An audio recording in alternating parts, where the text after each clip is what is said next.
La préfète, vous venez de détailler les mesures qui seront appliquées dans les établissements scolaires en termes de sécurité. Quels sont-ils?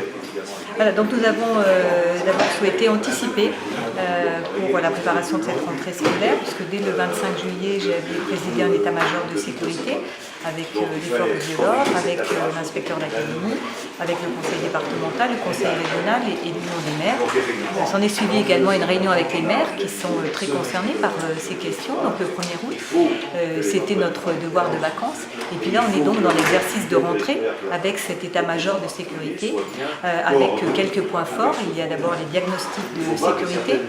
Nous avons fait le point ce matin avec M. Tarlet, l'inspecteur d'académie, sur l'arrivée de ces diagnostics. Il en manque 2, donc nous avons fait des lettres de rappel.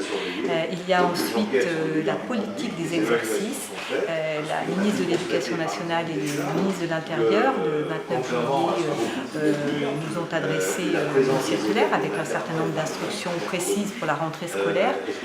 Au sein de cette circulaire figure l'obligation de conduire 3 exercices de sécurité au cours de l'année scolaire, dont un premier que nous avons souhaité avec l'inspecteur d'académie organiser avant les vacances de Toussaint. Parce que je crois qu'il y a une volonté très forte de faire en sorte que l'ensemble de la communauté éducative s'approprie ce nouveau risque dans les établissements, donc une volonté à l'issue de ces exercices de tirer tous les enseignements nécessaires.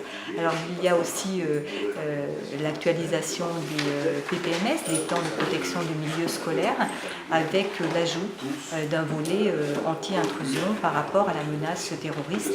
Et enfin, il y aura un effort considérable en matière de formation des personnels de l'éducation nationale, au centre de Saint-Astier, qui est dédié au personnel de gendarmerie, mais qui forme aussi d'autres personnels.